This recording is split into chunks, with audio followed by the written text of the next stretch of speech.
Let's do it. Ladies and gentlemen, boys and girls, today we're tuned in. We're asking about it, the state of the states when it comes to opportunity, when it comes to crime, when it comes to education. What will make you stay? What will make you leave? In the land of opportunity, today in the hot seat first, we have none other than Chris Williams of the Chris Williams Podcast. Hey, how you doing? This is the Chris Williams Show. I'm your handsome host, Chris Williams. Blessed and grateful to have you here. Today's segment, the states of the states. The place I choose is Colorado. The first reason why I chose Colorado, because it's clean. There's no rodents like New York. Secondly, the people are nice. And I went there when I was like, I don't know, it might have been 7th grade, 8th grade, high school. And then, I had family there too. So then I was like, man, I really felt comfortable. I really felt like at home here. So I was just like, does it matter, I guess, like when choosing a place for the people to be nice, or it doesn't matter what place that you go? No, the people have to be nice because I don't know. I don't like dealing with rude people all the time. Any kind of rude people from time to time, it's like it takes too much energy. Take too much energy to be around them. So yeah, they would have to be nice. I think when you ask if they'll have to be nice, they'll have to deal with like racism and stuff too. Because it has to deal with all that. When we move to different areas, that plays a part in it. I'm like, I don't want to be in an area where it's just a whole bunch of racist people. Like I'm being judged every time I walk out the door. So yeah. I mean, you want to have a I guess a happy presence. You want to feel good when you get out the door. You want to be like you belong in that state, even if you're not from there. So the hospitality is important as well. Okay. So another reason why I want to go to, Colorado is the education. I'll be able to provide my future kids with an education that will be with Black History Month, and they'll be able to learn their Black history without being, I guess you can say, excommunicated or shunned from actually learning Black history. So how important do you think for Black kids or children in general, when moving to a new state, to have an opportunity to understand their Black history and where they're from? I think it's really important, especially since I have my 2 sisters who are currently in school, and to see them try to take away like critical race theory and all that. It's like, why are you trying to hide from what happened in the past? No, we need to teach you. Because I'm gonna say this. There's other opportunities. Look at TikTok. Look at YouTube. Look at Twitter. Look at the library. All these opportunities, whether you're Indian, white, black, yellow, I don't care.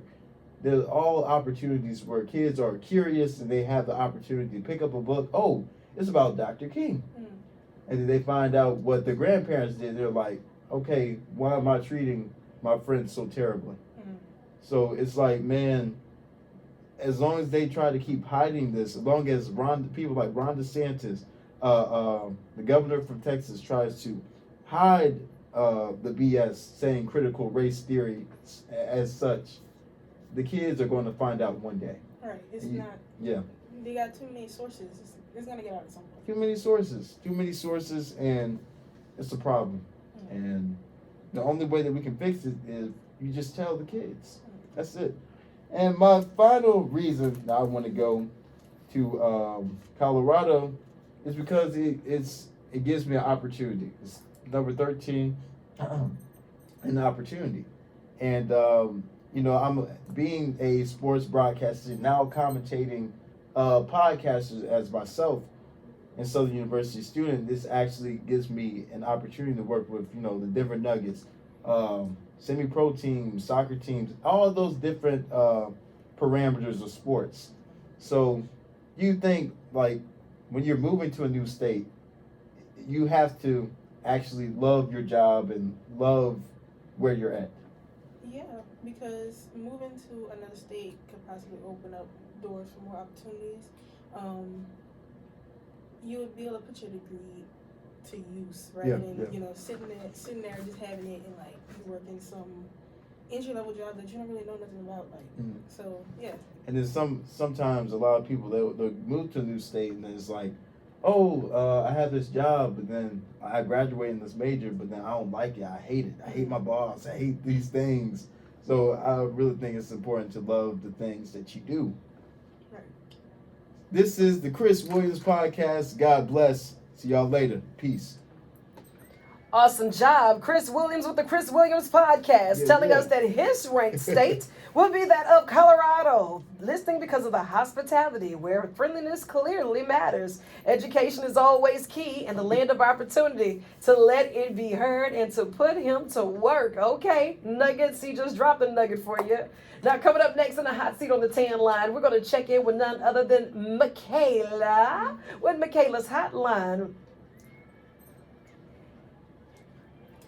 All right, welcome back to Michaela's Hotline. Of course, I'm your host, Michaela, and today I would like to talk about the state of our state, or better yet, what will we need to change in order to make me stay here? Now, the list is pretty long, but I think I'm just going to focus on two things today, that being the crime rate and housing. Louisiana is number 50 when it comes to crimes and corrections, so it's like, what do we have to do in order to lower the crime rate here? Like, okay, wait, we're going to the next part. And then it comes to housing, which the crime rate does play a part in housing, because like I would want to move to an area that's safe, and not have to worry about anything. But when it comes to housing, prices are also a problem. Like I'm paying $1,200 a month for a 1-bedroom with 1 bathroom apartment, and that doesn't make no sense to me. Like, I'm moving there and I'm spending money for nothing, basically. Like, I'm not getting anything. I want to be able to find a good job, so opportunities too, when it comes to moving. At the moment, I'm not sure where I would like to move after college, but it would need to be somewhere that meets the standards of living that I've listed. My question today is, do you feel comfortable staying in Louisiana knowing we are ranked the lowest when it comes to a large number of things? How y'all doing? This is Doris, aka Steve from the Penthouse Podcast. All right, welcome. How y'all doing? And what was the main question you would want me to answer for the Do you person? feel comfortable staying in Louisiana knowing we are ranked the lowest when it comes to a large number of things? Personally, I feel like safety is what you make it. I mean, granted, you can't control what the other person is thinking in their mind that's doing the bad deed, but like I feel like crime and danger is everywhere. Some places less than others, but I feel like I don't want to say trouble finds you if you're looking for it, but I feel like as long as you not just stay out the way. I'm not saying stay in the house, you know what I mean, but like as long as you stay out the way, keep your head straight. Violence or crime shouldn't really find you. Now, there is those times where it might pop up and hit you. Now, like I said, it happens everywhere. So I wouldn't take that as like it happens and then you're like, oh, I hate this state, I want to get out of here. I mean, you picked here to live, so it comes with the territory, I'll say. Yeah, because it's like, I mean, I turn on the news, I hear about crime every day, like, so it's like within my area, I mean, at least once a night I'm hearing gunshots. So I would like to get away from this, but it's not like I'm directly in the way of these problems. Like, I'm not at harm 24/7. Like, nobody out there looking for me right now. Yeah. Well, yeah, thank you for calling in. No problem. Okay, y'all, that's been it for Michaela's Hotline today. Thank you. Michaela LZ with none other than Michaela's Hotline. Awesome job here in Louisiana, trying to see, should she stay, should she leave? Knowing that we're ranked number 50 at being the best or possibly the worst of things from time to time, what would make her stay? A lower crime rate, housing opportunities, and of course, opportunity for employment. It's got to get better. Now, of course, we're going to play musical chairs. Michaela's making Hotline way. Caleb is on his way as a special guest inside the Penthouse Podcast. We're going to give him a penthouse view with D. Stu. Yeah.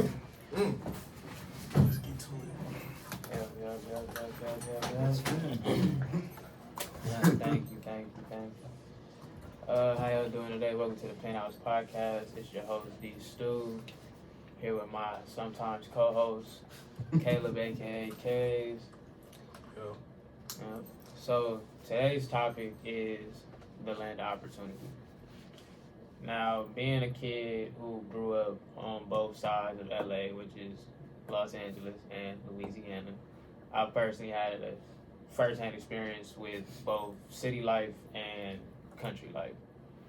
So I can see the differences in between the opportunities and just the way of living in both of these states.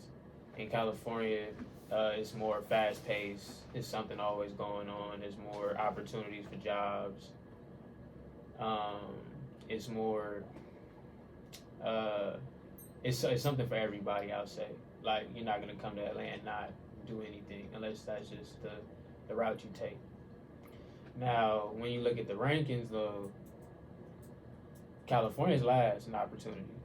And I kind of understand that because I was speaking on it earlier, and a lot of people don't realize when it comes to opportunity in LA, it's more of like show presence opportunity, more like not more work opportunity. It's more camera time, being a model, being a rapper, artist, singer, being a TV host or starting a TV show, or being a content creator, which is what people are doing these days. And that's why they moved to California, because they know that's where the magic happens. But in reality, you have to make the magic on your own. So personally, me, I feel like Oregon is random, but I feel like Oregon is a nice place for me. Now on the rankings, Oregon is number 23, which is not bad. Now when it comes down to it, most of Oregon's, when it comes to opportunities in Oregon, most of it's like a lot of it's, what do you call that? Agriculture. It's a lot of farming. It's a lot of farming, cattle, cows, milk, hay, grass, and all that. So, as a mass comm major, for me, looking at a job in Oregon, I mean, it's opportunities. Like, they got the Portland Trailblazers, they got the University of Oregon, Oregon State, they got the Nike company that's out there. So, it's a lot of things as a mass comm major, and being a person into sports, there's a lot of opportunities for me to make ends meet out there with my degree. But I do know that for what I want to do, California would probably be the best bet for me, just because it's more, like I said, it's more opportunity, it's more TV stations, more everything. I can concentrate, do my own thing for real. In Oregon, it probably wouldn't be as popular. But my question for y'all today is, where do you feel like the best opportunity is in the state, and what do you consider opportunity? Opportunity in a state. I feel as if opportunity, it could be looked at as in like a lot of different ways. For opportunity in a state, I believe you can do whatever in any state. Second part of your question, my apologies. Really just like, what do you consider as like opportunity? Like you said, you can make opportunity in any state, but Right. you have to make that opportunity. So what does that look like? Yeah, so like I said, it's purely based off of you. I feel as if you can get, now I can understand when people say going to certain states give you different exposure or different opportunities, as you just played off of, like going to Los Angeles or California. It's more of the new wave of what's going on, so everything's more social media now, so everything's more digital, everybody's scrolling on their phone. So with that change of pace now, I feel as if you can get to similar places without going to California to get the exposure, or going anywhere else to get the exposure, because everybody's scrolling through their phones. Everybody's scrolling through their phones. Basically, the opportunity is in palm of your hand. It's in the palm of your hand. You can get the same opportunity doing it yourself, or even more than somebody who doing the cliche, going out of the state and trying to do left and right. Got you. Well, thank you. That's it for the Penthouse Podcast. Y'all check us out at the top floor. If you can't see us, I mean, you can't reach us. And that has been D Stu with the Penthouse Podcast. And you know, today he had the collab with Caleb. You saw that? You caught that, right? Y'all caught that, right? Of course. Now, wait a minute. You're hanging up your headphones. Did you not prepare? Are you not ready? I think now we ought to put everybody in the hot seat as a collaborator today. We got to give them a chance to get on the microphones too, right? So if we're talking about the state of the states, now I've got questions that need answers, and everybody, we're going to take our turn on the microphones with them on this because we don't want him to feel like he's not a part of the group. Hey. Right? Right? Now, you've had a taste of both LAs like D. Stu just told us. Right. So being that we have this wonderful college here, the Southern University, that is pouring so much into our students, what is it when it comes down to student retention? We don't want to give you all of us and then have you go and pour it out into the Colorados, into the Oregons, undecided if she should stay or if she should go. What would it take to make you say, you know what? Southern University, Louisiana, it's not only poured into me, but this is something that I want to stay and pour into to make it better. Because we went through the rankings. What would make you say it's worth it? What is the it to you? And I'm just going to pose that around the table. To me personally, From LA to LA? from LA to LA, I would say it's more of a scenery issue. Cause You want me to get you a palm tree? no, I don't want a palm tree, but like I like sidewalks and Okay. other stuff that Fair. I could, just little stuff that you don't really like look at when you go to other states or yeah, like I don't know. Sidewalk was a big thing for me. Just the scenery in general. A lot of dead space around here. Just buildings that's not being used or just areas that's not being used. So I'd just say kind of upkeep in the scenery. And I don't mean to cut you off, bro. No, you good. I'm just saying, like, you see, like, behind the bluff, right? You see the Mississippi River. You see the bridge, man. That's like really the scenery of Louisiana. So we don't have like big buildings. We don't have like big things. But when you see that outside, that's something else. okay. Well, I'm not necessarily saying big building. Okay. Clarify, I see where you're going with it. It's more of a. I don't know. I'm not used to seeing so much open space and greenery. So in my head, that's not supposed to be there. Yeah, okay. So I guess it's kind of me getting used to the change. And also going back to something that you mentioned with the buildings, we have a lot of buildings that we're not utilizing. Right. To say that we have a homeless issue, to say that we have an issue for It's a lot students of not space having to places to yeah. go, we have a lot of opportunities. Now, do you feel that if we begin to create that and begin to create a bridge to gap that would make it a better place, a better city, more opportunities? I don't think that would be the game changer to make it a better place, but I feel like that's a big step onto it, clearing a lot of space and utilizing the extra dead space that we have right now. Love it. Oh, we pass mics around here. We pass Pass mics. mics. We pass mics around here. You want me to get up or just? You got it? Dr. Renee, you gonna chime in today? Oh, no, I'll let them do it. Is it- I'm enjoying this. I apologize for not turning my You phone. might as well just. Okay, as for me, I feel like in order to make me want to stay here, we need more happening. Like when it comes to like major events, people only here for like Mardi Gras and Yep. maybe homecoming. That's about it. Like we don't have nothing going on. It's like boring here. And as a homebody, I say that's kind of weird for me to even notice that. But yeah, it's really boring here. And I'm talking to people. I'm like, what y'all got to do? They be like, what y'all got to do? I'm like, we could eat. I don't know what else y'all want to do. We got some restaurants around here. I want to eat. You won't leave hungry, that's for sure. Yeah. We got a little off-campus party maybe sometimes, but like that's about it. Like, and it's the same party over and over again, same music over and over again. Like you get tired of it at some point. There's no variety. Right. So you mean to tell me you're trying to get off the jigger train? Like, what do you mean? I'm just saying that's basically like the Jigga Train was basically like 2015, 2014. I mean like kids from like My sister and them still from like if you were born like in 2005, 06, 07, like they're still doing that. But if you're like 22, 23, we're not doing that. I don't No. know. They be turning it up. I don't know. I mean, they're trying to bring it back. I It's think. because you got people from out here that don't jig. Yeah. So then when y'all do it and just run around, we just look at y'all like. I mean, like every like state has their own like culture. Like Chicago, they have like house music or something. I had like a roommate. taught me this dance or something like that. So I was like, what's house music? Oh, okay, that's interesting. So, but like, I guess for me, just being a Louisianian citizen, well, yeah, let's just say that, for 21 years of my life, I mean, I love it, but at the same time, I know there's more opportunities out there. I know I want to go to Colorado, I want to go to Atlanta. I want to go where there's opportunity, where there's actually a chance for me to make it. And do you think that you all are getting what you need now, even with the life experience, to say that you would feel confident in going to another state and starting with a clean slate? Or what are some of the things that you would like to train with more so now to feel job ready?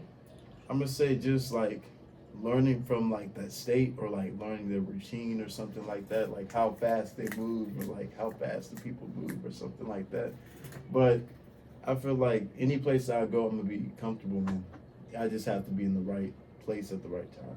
I think it would be kind of easy for me to get used to another place, another state, but the biggest thing for me would probably be being away from my family. Yeah. I'm a big family person, and most of my family is here in Louisiana, so it's like being away from them and not seeing them every day would probably be a little hard for me. I like that. And you know, now I'm going to ask my two LA to LAs to get on the microphone, because when you mentioned that, right, when we start talking about building our families, and now that you're in your early adulthood, you have to start planning as of how you want your family to look, right? When you start talking about the land of opportunity, not only is it for yourself, but it's for your wives, it would be for your future children.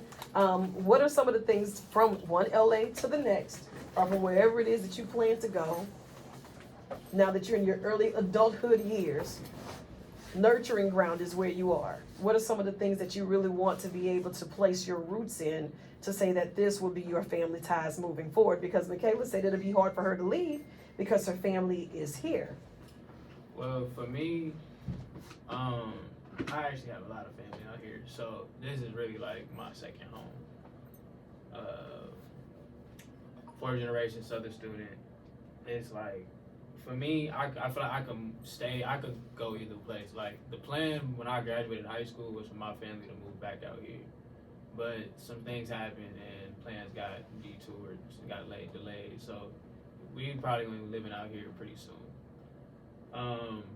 And for that reason, for us, it's really just family. Because even in LA, like, we're the only ones who stay out there. Like, my dad's sister, she stays out there, but she's not even from LA. They're from Baltimore. That was my dad was born. So, like, really, we're the only ones in LA. Like, everybody, like, my sister's wedding, people are flying out. Like, they were saving up to fly out for her wedding. Like, so really, it's like, LA is my home. Like, me personally. So if I want to stay in LA, it's because, like, my friends are still there and all of that.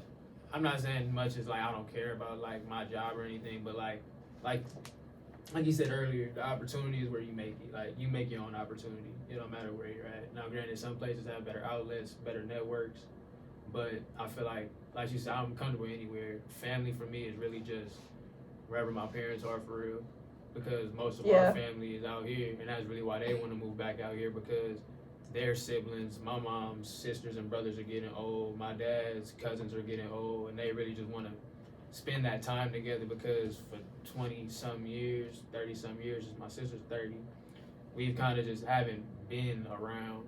And then, like, me playing sports probably would stop, like, a few trips that we would make out here. My sister playing sports would stop a few trips that we would make out here. So it's like, we really only see them Thanksgiving, and that's Bayou Classic, and that's because everybody in my family went to Southern, and some people went to Grambling. So it's like, that's where we all come together. But as we got older, some relatives started passing away, some relatives started getting stuck up in certain ways, so we kind of just broke off. But, like, as the young ones and the ones who still have love for each other and know, like, that what's going on is petty, we still stick together, talk and text, but we know that home is, like, down south for real. So, For real. Yeah. I like it. Now, what about you? I mean, I know you're from LA, but is here home for you for real, or is this just like a stop through? Right now, this is a stop for me. Home. Yeah, no, I wouldn't call this home. This is where I would lay my head right now. I would say, I don't know. I wouldn't want to say going back to California, Los Angeles is calling home. I mean, it's home because of how long I've been there, but I don't know. I feel like I'm pretty free when it comes to like the areas. I don't have a set place, if I could say, because like I grew up in California, but most of the people on my mom's side, everybody's from Illinois. Like my mom's the only one that went to California with my grandma. Okay. So it's everybody. It's only us three in California, and then my mom's side, everybody's in Illinois, and my dad's side, everybody's in between Honolulu and another. I can't remember, but in Hawaii, up in Hawaii. So this is kind of,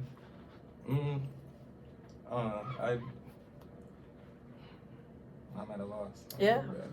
Well, I tell you what, this is a good space to lay your head. You are in some breeding grounds, and we're figuring it out as we grow through it, right? Right? We open a line of communication here, and I'm glad to see that you decided to make a stop through with us today. You know, it's always an open invitation for you. D. Stu got you in here with the penthouse view. Michaela's hotline. Chris, he's somewhere upset right now that we didn't let him talk about his sports. So can we get him in 30 seconds or less to give us the game analysis? Because you know he's itching to do it. We give him 30 seconds or less. Yeah. Stay on the mic, D. Stu, because we might need a referee.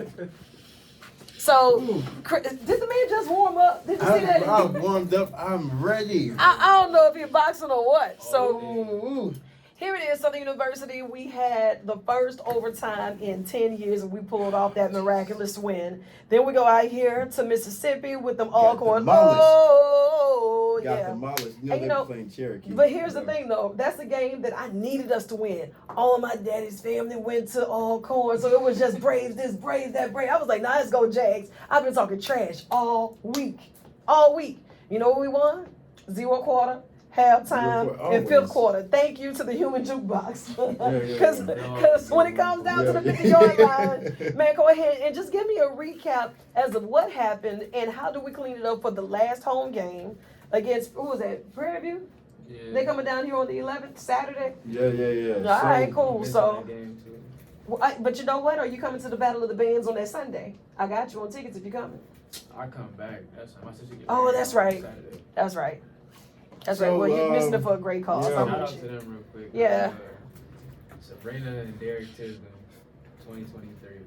That's so crazy. I said that. AKA Sabrina Stewart. That's it for now. 2015 Mass Comm graduate. Woo woo. Shout out to them. That's right. I love it. So this is my take. This is Chris's sports takes. Dooley, you need an OC. You cannot call plays to save your life. You had great quarterbacks such as Devontae Kincaid from Grambling, Jawan Pass from Prairie View A&M University, who had great offenses. Your play calling is garbage. You need an OC, Dooley.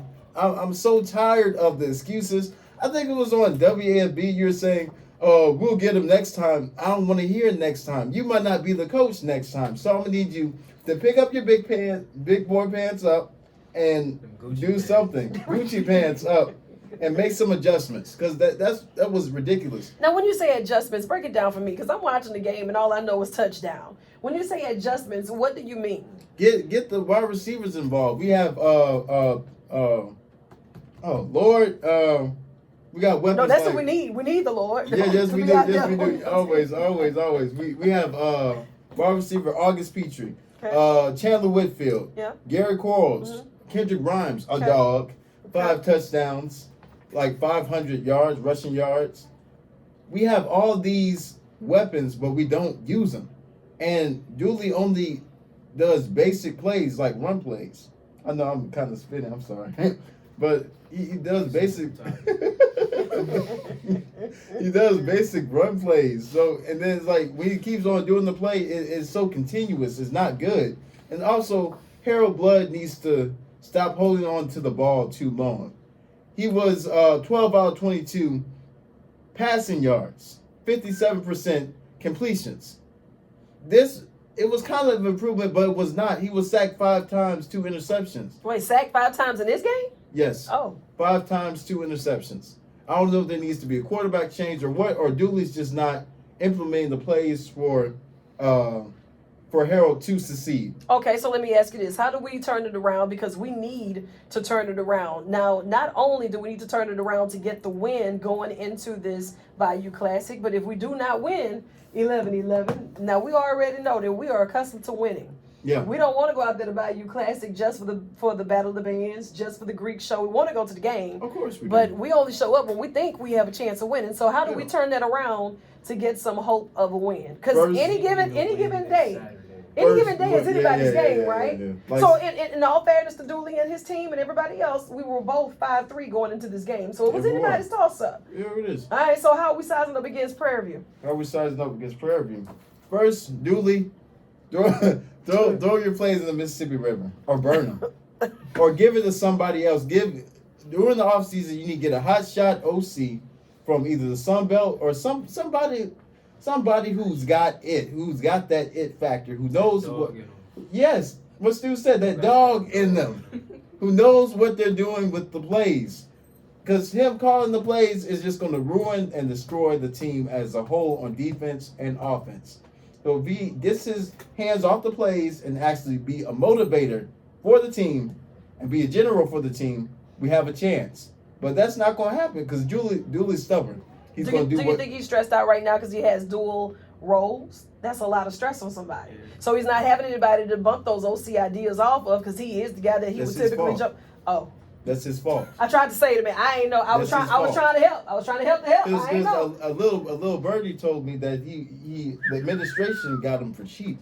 So I was like, huh. So he's the OC and the coach.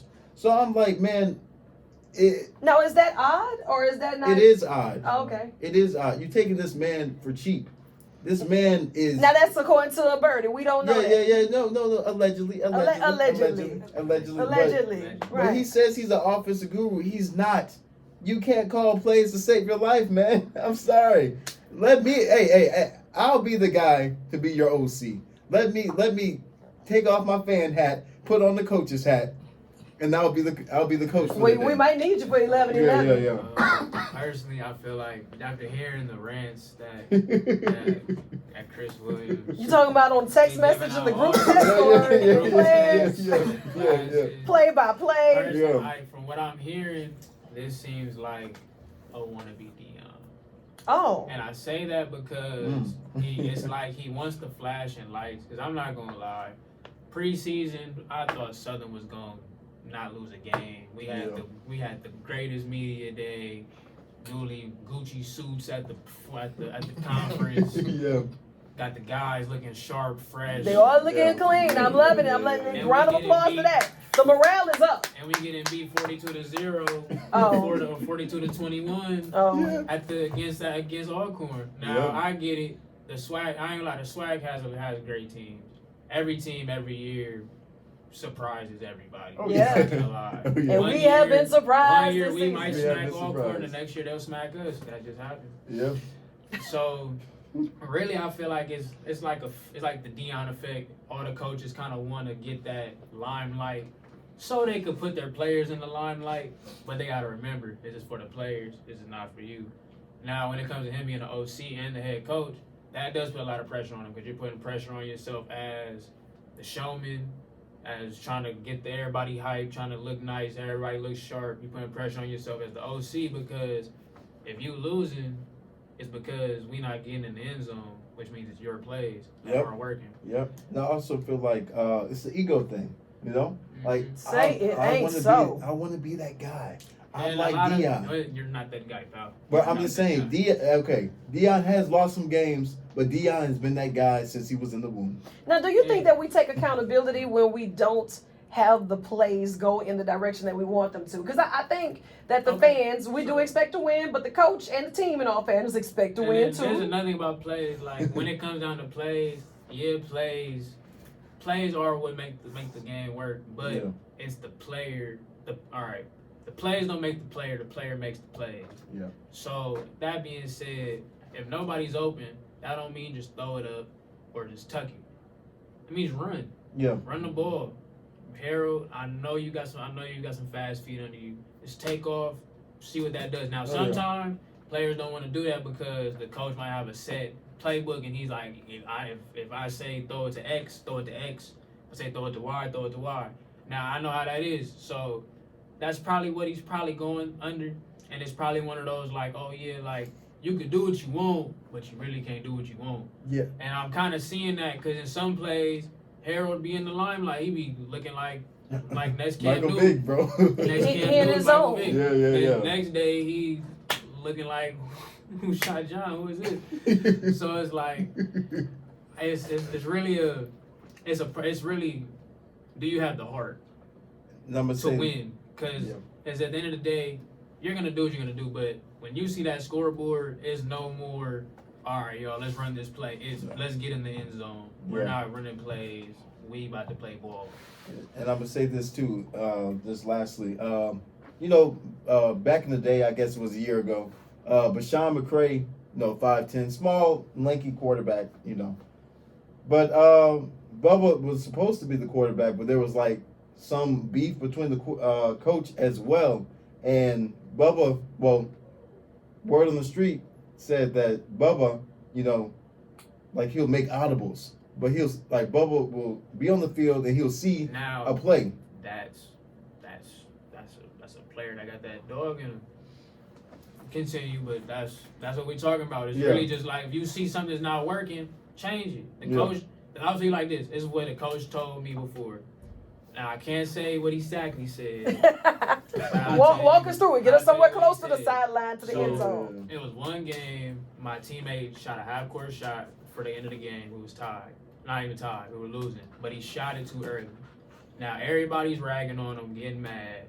And one of our teammates' dads told him this. He said, "Bro, don't get mad at yourself, because if you would have made it, everybody be loving you. But you missed."